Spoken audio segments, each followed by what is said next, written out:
Buenas tardes, yo también voy a tratar de resumirlo. Mi nombre es Osvaldo Samayoa, también soy parte del equipo del CEC. También llevo ya algunos años trabajando en temas legislativos y en el marco de lo que Sandino estaba exponiéndoles, hay algunas experiencias y algunos factores que siempre influyen en las agendas. Digamos, la agenda legislativa tiene algunos momentos, diputados que entran al Congreso con una agenda específica y dicen yo voy a promover esto. Diputados que además de su agenda específica tienen la agenda del partido o la agenda de bancada y además la agenda que sale o que se crea o que ya estaba pendiente dentro del Congreso. Tres escenarios de agendas legislativas que muchas veces uno tiene que ir terminando. Todo este proceso se logra materializar en las comisiones legislativas como un núcleo en donde se reúne un grupo de diputados y trata mediante esa comisión legislativa dar o generar esa agenda de interés que tiene para que se vuelva una ley. Pero a partir de lo que Sandino les estaba diciendo, ha surgido otro momento histórico, digamos, en el proceso político parlamentario, y es que en ese momento tenemos una sociedad civil formada técnicamente, con muchas especialidades y profesionales, que muchas veces carece el Congreso. Muchas veces esas capacidades técnicas no están dentro del Congreso y lo que se ha hecho es buscar, más allá de la comisión legislativa, el apoyo en las redes de sociedad civil, donde puede haber información técnica, capacidad profesional y propuesta. Ejemplo de eso es esta Mesa de Seguridad y Justicia que ha creado el Congreso de la República. Esta Mesa de Seguridad y Justicia actualmente está dirigida por el diputado Oliverio García Rojas y en esa mesa acuden 60 organizaciones de sociedad civil, 7 entidades internacionales, CICIG, Oficina del Alto Comisionado, Comité Internacional de la Cruz Roja, otras ONGs internacionales, y asiste además organismos de justicia. Es decir, en este espacio de la Secretaría de Seguridad y Justicia se han logrado consensos muy importantes y actualmente tiene una agenda bastante amplia de discusión.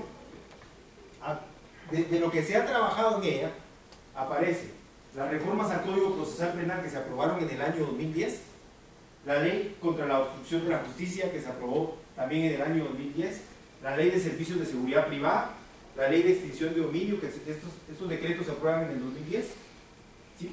La tipificación del delito de enriquecimiento ilícito, que son las reformas al Código Penal que se hace y que se conoce como ley anticorrupción, donde a todos los delitos contra la administración pública se les elevó la pena y se crearon nuevas figuras de acuerdo, y aquí me detengo para hacer ese paréntesis, de acuerdo a la Convención Internacional y la Convención Interamericana por la Transparencia. Y aquí viene un factor importante, y es que hay un sistema, digámosle, moderno, hay un concepto moderno, que es el concepto de control de convencionalidad por parte del Congreso de la República. Y el control de convencionalidad es qué obligaciones tiene el Estado de Guatemala a partir de las ratificaciones de los tratados internacionales, qué obligaciones no ha cumplido a partir de los informes de los órganos de esos tratados, por ejemplo, el Comité contra la Tortura, el Consejo de Derechos Humanos, la OEA mediante la Comisión Interamericana, y además, ¿qué hay respecto de todo eso? De las sentencias en contra del Estado de Guatemala por parte de la Corte Interamericana. Por ejemplo, el Mecanismo Nacional de Búsqueda de Personas Desaparecidas, Iniciativa 3590, surge de la sentencia contra el Estado de Guatemala por el caso Molina Teixeira, ¿verdad? Y la Iniciativa 3590 cumple con los procesos de creación y se encuentra en segundo debate. Entonces, todo ese control de convencionalidad se refleja aquí. ¿En dónde? Enriquecimiento ilícito, ratificación del Estatuto de Roma, que ya está el decreto, la iniciativa presentada, donde está la ley de implementación del Estatuto de Roma, y las reformas al Código Civil para elevar la edad de matrimonio.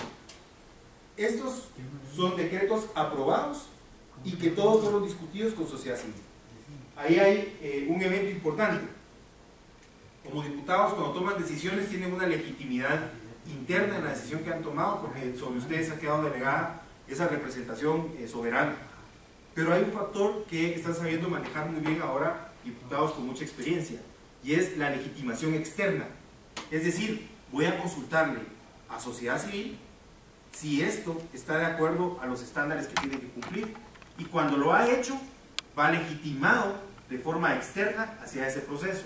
Un ejemplo reciente, el Código migratorio guatemalteco. Para eso hubo una serie de consultas, una serie de legitimación, y el diputado ponente tuvo toda la oportunidad de discutir con sociedad civil, a tal punto que hoy por hoy ese código migratorio está avalado por el sistema de Naciones Unidas como el código que tiene que ser aprobado para cambiar toda la legislación migratoria de Guatemala. Es decir, llegan a esas dimensiones de incluso de reconocimiento internacional para poder tener. Y dentro del mecanismo de discusión regional mesoamericano de las migraciones, es el código que está promoviendo el gobierno federal mexicano y los países en Centroamérica como el código tipo a seguir. ¿Por qué? Porque fue consultado, no se corrió, se tomó el tiempo y tuvo todo el expertise necesario y todas las consultas a diferentes órganos. Es decir, esos momentos de legitimación externa de la soberanía que ustedes poseen ha llevado a cosas muy importantes que están en la agenda actual. Este es un ejemplo de los procesos conjuntos que construye sociedad civil con el Estado y en la Ley Marco del Sistema Nacional de Seguridad que se aprobó en el 2008. Aquí el proceso fue más lento, comenzó en 1999 y terminó siendo aprobada en el 2008. Lo que se resalta aquí es que la discusión y las personas que participaron eran expertos, reales expertos en materia de seguridad, y personas que podían y conocían contexto de Guatemala, conflicto armado, de una forma objetiva, ¿verdad? Con todas las necesidades humanas que esto pudo generar y las necesidades de la administración estatal, para poderle dar un sentido diferente a un marco del Sistema Nacional de Seguridad. Por favor.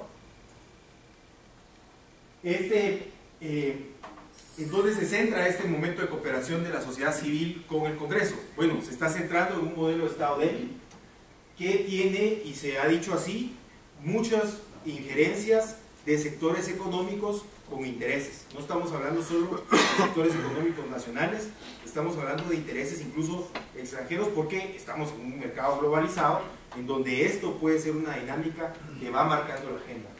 Sin embargo, como decía Sandino, los acuerdos de paz nos han planteado también una agenda importante que no podemos abandonar, porque son acuerdos para poder desarrollar al país en ese tema.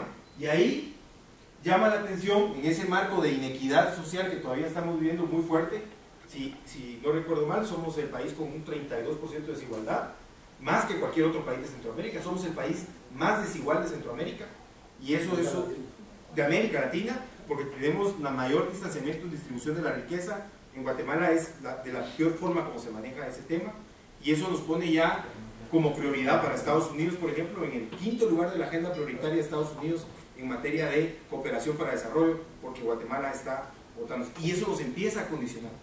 Por ejemplo, para que Estados Unidos apruebe ciertos dineros para fortalecer a Guatemala, primero tiene Guatemala que cumplir con ciertas agendas para poder desembolsarlo. De lo contrario, el gobierno norteamericano no apoya desde ese financiamiento. Entonces hemos llegado a ese nivel de situación de apoyo. Y aquí aparece la política de seguridad. No hay una política de seguridad, sin embargo sí hay una ley marco del Sistema Nacional de Seguridad. Quiere decir que hay normas, hay un presupuesto que puede ser bastante escaso, hay institucionalidad, hay personas formadas, pero no hay una política. Y entonces aquí entra un papel fundamental también del parlamentario, que es la fiscalización del cumplimiento de las leyes que emite. Como lo decía el diputado que habló hace un momento, muchas veces se emiten muchas leyes, pero el diputado ya no fiscaliza que esta legislación se cumpla, sino que ya lo deja al Ejecutivo o a la entidad que le corresponda, y ya no le da un seguimiento de que realmente esto se esté cumpliendo. Un antecedente de la política de la defensa nacional fue consensuada en parte con sociedad civil. La actualización que se está haciendo, no ha habido una consulta adecuada. Eso puede llevar a un freno de las reformas que se pueden dar, porque sectores de sociedad civil van a pedir participar, conocer y opinar, y eso podría frenar. Y los últimos gobiernos han privilegiado una cuestión que se toca como algodones en la mano cuando lo hablamos, y es el tema de la militarización del Estado, partiendo de las funciones de seguridad ciudadana que se le han dado al ejército. Si mi memoria no me falla, estamos hablando de 200 millones de quetzales dados para seguridad ciudadana al ejército, bajo un discurso de reforma policial que no tiene dinero. Es decir, bajo ese marco de desorden estatal, si lo queremos decir así, esos 200 millones deberían estar sirviendo para que realmente sea la Policía Nacional Civil la que tenga la función de la seguridad ciudadana, ¿verdad? Y sin demeritar el papel del ejército que tiene en sus funciones de defensa del territorio, él tenga su presupuesto y sus funciones en ese nivel. Eso ha llevado muchas complejidades, por lo menos a nivel internacional. Ustedes saben lo que pasó en el caso Alaska, ustedes saben todo lo que ha llevado el tema de armas. Todos esos eventos estructurales tampoco están siendo fiscalizados y eso conlleva a tener trabas cuando se quieren hacer algunas reformas. Aquí aparece, por ejemplo, la iniciativa 4985, 4995, no recuerdo ahorita el número, de las reformas a la ley de orden público. Porque cuando se hace un estado de excepción, resulta que todas las compras se hacen directas. Y según la ley vigente del estado de excepción, es el ministro de la Defensa el que toma el control sobre cualquier autoridad civil, lo cual sabemos que no es así bajo el contexto democrático en el que vivimos y bajo la sociedad que se quiere construir y el modelo de estado que se quiere construir. Esas reformas al código, a la ley de orden público buscan revertir esta situación y adaptar todo el contexto ya a derecho internacional y a los criterios que el mismo Pacto de Derechos Civiles y Políticos le ha obligado a Guatemala a tomar. Y aquí hay un elemento en las ausencias de políticas de prevención. Es decir, estamos siendo tan reactivos, más efectivos policiales, más efectivos militares, más política de sanción, más delitos, más leyes penales, pero no estamos hablando de prevención. Y tenemos otro problema, confundimos prevención del delito con prevención de violencia, confundimos política criminal con política de seguridad. Es decir, en esa mezcla que hacemos, tenemos un grave problema en cuanto a entender cuáles son los factores de prevención que deben desarrollarse. Y es que ahí entran algunos negocios de la criminalidad, como se le han llamado, que han surgido. Y ahí tenemos una participación ciudadana que está jugando en este momento, hoy por hoy, un rol fundamental. Pasemos acá, la siguiente, solo quiero, ¿sí? Y aquí que tenemos 150.000 agentes privados de seguridad. Eso es lucrativo para una empresa, eso es lucrativo, pero nos representa un problema de Estado muy grave, porque ni el ejército ni la policía sumados tienen esa cantidad de personas armadas. Y esa cantidad de personas armadas no tiene información. Y entonces tenemos una circulación de armas, una circulación de municiones y una cantidad de personas armadas en el país que se están manejando bajo sus registros, porque solo hay 30.000 registradas en el campo de las armas que se utilizan, de las 147 empresas privadas de seguridad legales, con 40.098 agentes y 43.863 armas reportadas a la Policía Nacional Civil. Policía Nacional Civil que solo tenía 4 o 5 personas fiscalizando eso. Ahora que se creó la Dirección General para darle seguimiento a las empresas de seguridad privada, empiezan a aparecer todos los incumplimientos que hay. Ya hay juicios actuales contra empresas de seguridad privada en donde ha habido mecanismos para engañar al Estado y no cumplir con la legislación vigente que surgió en el 2012. Sigamos. Las armas y municiones, 537 millones de municiones vendidas en 10 años legalmente, es decir, a alguien le están disparando, a alguien le están violentando su derecho a la vida, a la integridad de la persona y a la libertad, porque esa cantidad de municiones, si se está comprando, si está en el mercado, quiere decir que se está utilizando mucha munición. No hay planes de desarme, hay una permisividad, el Estado ha admitido, por lo menos tácitamente en política, decimos, cuando el Estado es más permisivo en que la gente se arme, es porque tiene menos capacidad en poder prevenir y tiene menos capacidad en poder reaccionar frente al delito. Entonces lo que le dice a su ciudadano es, ármese y defiéndase usted como pueda, y yo me encargaré de otras cosas. Y eso es muy riesgoso, porque caemos en, por ejemplo, aprobar que existan comités de vecinos armados, o que existan grupos de vecinos con la capacidad de poder detener. Y entonces ahí podemos entrar ejecuciones extrajudiciales, torturas, desapariciones forzadas, delitos que son muy delicados y muy fuertes, pero que vienen a ser responsabilidad de la autoridad que está delegando eso en personas sin formación y sin autoridad para poderlo hacer. Ahí los planes, y siempre es por presión electoral, aparece el Plan Visión de País, que plantea una visión de los partidos con apoyo empresarial y se realiza una propuesta. Todo lo que se planteó no tuvo eco en el Congreso de la República, excepto materia de seguridad. ¿Por qué? Porque casaba con los acuerdos de paz algunas cosas, y eso sí se logró que fuera avanzando. Luego, en el 2009, en el gobierno de Álvaro Colón, se hace el Acuerdo Nacional para el Avance de la Seguridad y la Justicia, en donde se plantea nada más y nada menos que en el punteado el cumplimiento de las leyes. Cumplir con la ley de régimen penitenciario, y eso conllevaba que si van a construir cárceles, iban a botar las que no sirven, porque si no, tenemos más cárceles, podríamos tener más detenidos, bajo la lógica de detención. Si íbamos a construir cárceles, bueno, son 8 cárceles de cumplimiento de condena en el país y 22 cárceles preventivas. Eso dice la ley del régimen penitenciario, artículo 94. Así porque me recuerdo el artículo ahorita. Pero no, estamos hablando de que en Guatemala, en el departamento de Guatemala, donde hay más personas privadas de libertad, construir más centros. Y eso lleva a romper los principios que orientan ese tema. Y en el 2012, retomando este acuerdo nacional, se construye el Pacto de Seguridad, Justicia y Paz, donde se incorpora mucho de lo que se construye en el 2009, hay participación de la sociedad civil y se monitorea su cumplimiento. Lo que sucede es que el gobierno, los 2 gobiernos anteriores, pues todos nosotros los que estamos aquí sabemos lo que pasó, y eso detuvo cualquier acción política de avance porque se presentaron otras cosas. Y aquí entonces regreso a lo que Santino decía del triángulo virtuoso. Pasemos a la siguiente, que es Estado, sociedad civil y cooperación internacional trabajando en conjunto.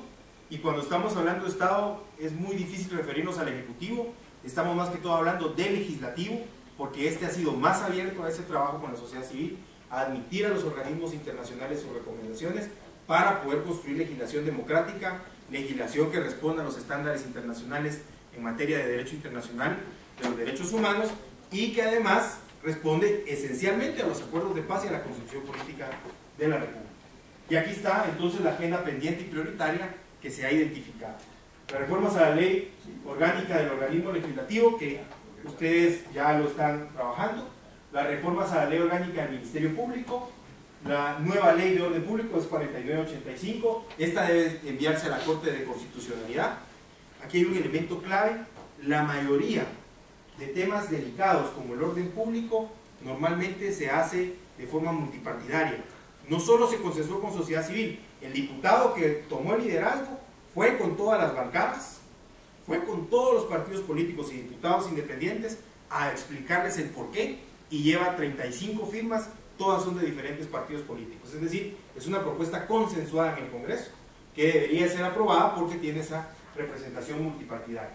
Está la ratificación de la Convención Internacional para la Protección de todas las personas contra las desapariciones forzadas, ya está dictaminada favorable, está solo para ponerla en el Pleno y que sea aprobada. Es una convención internacional de las que poquitas que Guatemala necesita ratificar para actualizar el estándar, porque es una convención 2007.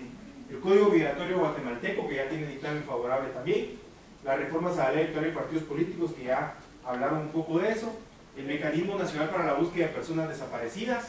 Este es un compromiso de Guatemala ante la Corte Interamericana de Derechos Humanos, ante la conferencia del Comité Internacional de la Cruz Roja y Media Luna Roja, y ante el Consejo de Derechos Humanos de Naciones Unidas, que no se ha cumplido. Si ustedes revisan todas las observaciones que hacen estos órganos internacionales, siempre van a encontrar por ahí 2 líneas: y se le recuerde y exhorta al Estado que por favor cree el mecanismo de búsqueda de personas desaparecidas. Eso es permanente en las recomendaciones.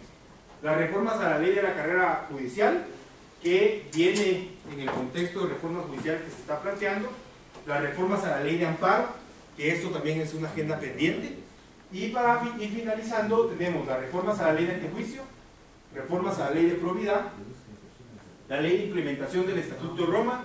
Esta ley conlleva reformas al Código Penal y además conlleva una actualización de delitos contra la libertad sexual. Ahí se incluye, porque si no, no estaríamos cumpliendo con lo que pide el Estatuto de Roma: prostitución forzada, embarazo forzado, se incluye esclavitud sexual, y son delitos muy perseguidos a nivel internacional, que Guatemala aún no ha incorporado, y que al ratificar el Estatuto de Roma se compromete a ratificarlos e incorporarlos en su legislación penal.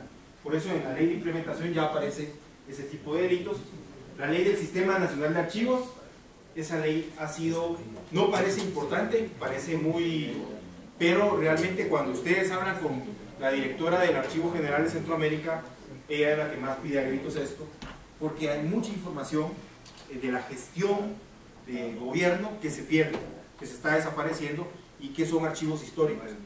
Si los gobiernos de 1800 tenían la posibilidad de poner en cajitas toda la información. Actualmente, con todas las herramientas de comunicación que hay información puntual que se pierde y que luego no da paso a gestiones políticas o de buen gobierno como se pide. Y dentro de todo este marco hay una legislación, y con esto voy a finalizar, hay un contexto de necesidades de reformas que no se han construido, pero que sociedad civil ya está trabajando.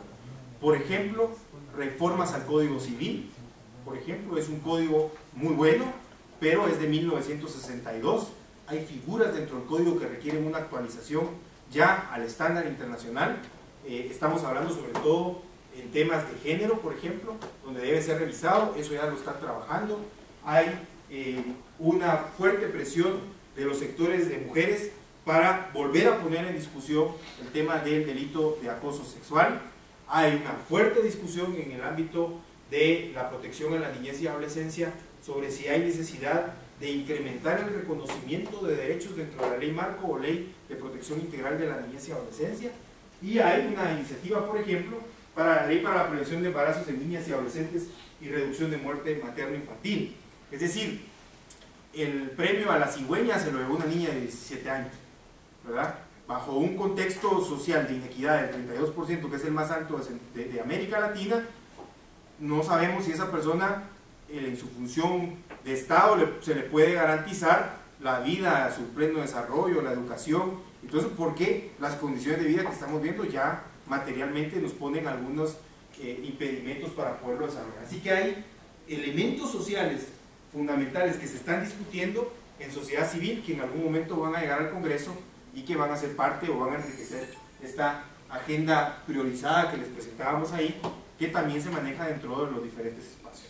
Si alguien tiene alguna reacción, pues con mucho gusto podemos o preguntar.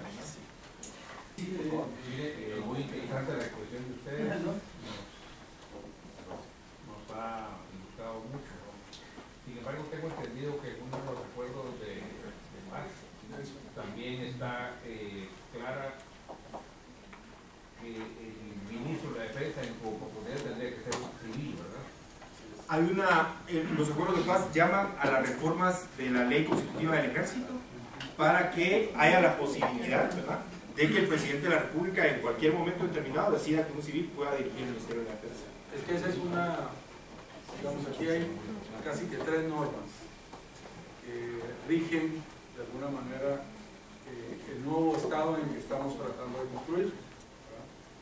O sea, hay el Tratado Marco de Seguridad en Centroamérica y el Acuerdo de Fortalecimiento del Poder Civil, donde parte de esa simbología, además en casi toda América Latina, el representante, el ministro de Defensa es un puesto político.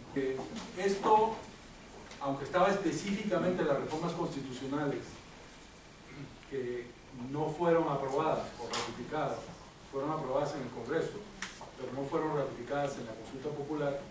Ustedes se recuerdan esa consulta del 99, donde en un momento electoral se metieron 54 reformas, la de los acuerdos pasaron 9, y entonces al final el resultado fue casi empate, pero ganó el no.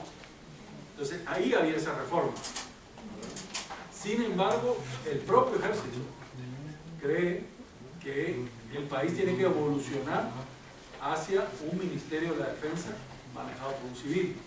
El poder civil sobre el poder militar es una de las piedras angulares de la Constitución del Estado democrático de derecho. Entonces es muy importante también ir caminando en esa línea, ¿verdad?, de ir poniendo al ejército en su lugar.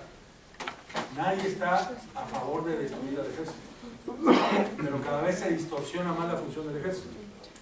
Ustedes se recuerdan, en tiempo de Portillo repartían fertilizantes. Ahora el presidente dice que va a construir carreteras. Entonces, estos dos gobiernos pasados que los metamos en seguridad ciudadana, el ejército tiene una función muy especializada, que es proteger las fronteras del territorio. Y eso no lo está haciendo. Y eso tenemos un problema de seguridad nacional porque el ejército no está haciendo eso, ¿sí? Y lo tenemos haciendo otras cosas. Entonces es muy importante ir creando la institucionalidad que muy claramente lo marcaron los acuerdos de paz. Por eso decimos que los acuerdos de paz es una agenda de nación pendiente aún de implementarse. ¿Alguien más tiene? El compañero, el amigo Carlos, hablaba del momento que se vivió, ¿verdad?, con el gobierno anterior, ¿verdad?, cómo se fue sumergiendo, ¿verdad? Ahora, mi pregunta es respecto de el CACIF, ¿verdad? En el momento coyuntural que se vivió, ¿será que hubo un aprovechamiento también del CACIF? Yo cuestiono eso porque de alguna manera de repente influyó o quiso aprovecharse ante la sociedad civil, no le puso coco, no le puso interés, ¿verdad? Pero también de repente, no solo eso, sino que los países internacionales, se dice que Estados Unidos también tiene que ver mucho con esto. ¿Qué interés tendrá o no? No sé si me ayudan a... Sí. Yo creo que hay que tener claro, en nuestro país hay intereses. Estados Unidos siempre ha tenido un interés sobre Guatemala. Hay que recordar nuestra posición geoestratégica, y hay un dicho mexicano que me gusta mucho decir porque también nos toca: es tan lejos de Dios y tan cerca de Estados Unidos. O sea, estamos en una ubicación en los cuales nos pone, porque ya México fue absorbido prácticamente por la política de Estados Unidos, la frontera de Estados Unidos está en Suchiapa, ¿sí? Y el plan de la prosperidad y lo que viene, la política de Estados Unidos, somos, lo decía Osvaldo, el quinto país o la quinta área, ¿verdad?, que Estados Unidos considera amenaza, el Triángulo Norte. ¿Sí? Segundo, sus intereses de seguridad es que los migrantes que nosotros ponemos, para ellos son una amenaza. Y para nosotros son la salvación de la mayoría de los pobres de este país, que aquí no encuentran destino. Fíjense qué contradicción. Sin embargo, vienen a ofrecernos la zanahoria, ¿sí?, diciendo, le vamos a dar 725 millones si se portan bien.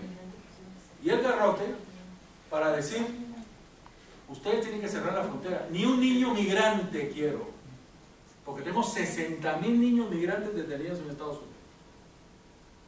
Y eso, para mí, Estados Unidos es un problema de seguridad nacional. Y para nosotros es el derecho que tienen los niños de reintegrarse a la familia. Y aquí es el papel que tiene el Congreso, de ser un Congreso independiente. Estados Unidos vino, les cuento, y vino con una ley que se aprobó en este Congreso, que fue la ley de anticoyotaje. Lo trajo la Embajada de Estados Unidos y dijo, yo quiero perseguir migrantes. Y el plan de la prosperidad plantea, no voy a dejar salir niños de Centroamérica, no los quiero, porque además la mano de obra, esos niños me produce mucho gasto, porque no van a estar trabajando. La oportunidad que tiene el Congreso de legislar con una política nacionalista en el Código Migratorio. Es decir, no, espérese, también los migrantes tienen derechos humanos, tienen derechos a migrar, tienen derecho a sobrevivir en las mejores condiciones. Entonces, justamente, si nosotros no tenemos un Congreso que legisle a favor de Guatemala, lo único que vamos a hacer es legislar a favor de los intereses de Estados Unidos. Y lo mismo pasa con el CACIF. El CACIF quiere seguir optimizando la riqueza. ¿Por qué somos el país más desigual de América Latina? Porque no hay un Estado que redistribuya la riqueza. Porque el Estado se ha quedado tan pequeñito para que el poder económico sea pone y quita presidentes. El que pone y quita leyes, pone leyes a favor de los intereses del CACIF, o no aprueba leyes como la reforma fiscal, o por lo que propuso Sisi, que ya lo propuso la ONU en el Congreso, un impuesto para la impunidad, para los que ganen más de 50,000 pesos al mes. O sea, los ricos, que paguen un impuesto para resolver los dineros que nos hace falta en seguridad y justicia. Y ahí dijeron que no. Ahí dijeron, mejor disolvamos el Congreso, mejor hagamos otra cosa, empecemos a hablar de la depuración del Congreso y mejor hagamos otra cosa. Entonces, esa me parece que es una importancia. Ellos siempre van a tratar de incidir en que las políticas que apruebe el Congreso estén en beneficio de Estados Unidos o en beneficio del cacique. Y ustedes son los responsables de dar un equilibrio. Y decir, no, es que también está Guatemala. También están los intereses del pueblo de Guatemala, del migrante, de los trabajadores, de los campesinos. Ahorita ya empezaron a persinarse, porque por ahí apareció la ley de desarrollo rural. Ya empezaron a persinarse y volvieron a abrir otra vez. No, depuren el Congreso, depuren el Congreso. Pues sí, no les gusta eso. Pero al final de cuentas, el legislador tiene que trabajar en función del interés de su pueblo. Y entonces, esos intereses ahí están y siempre van a estar. Porque vamos a seguir viviendo aquí, los gringos están al norte y el cacife está ahí en la zona 10.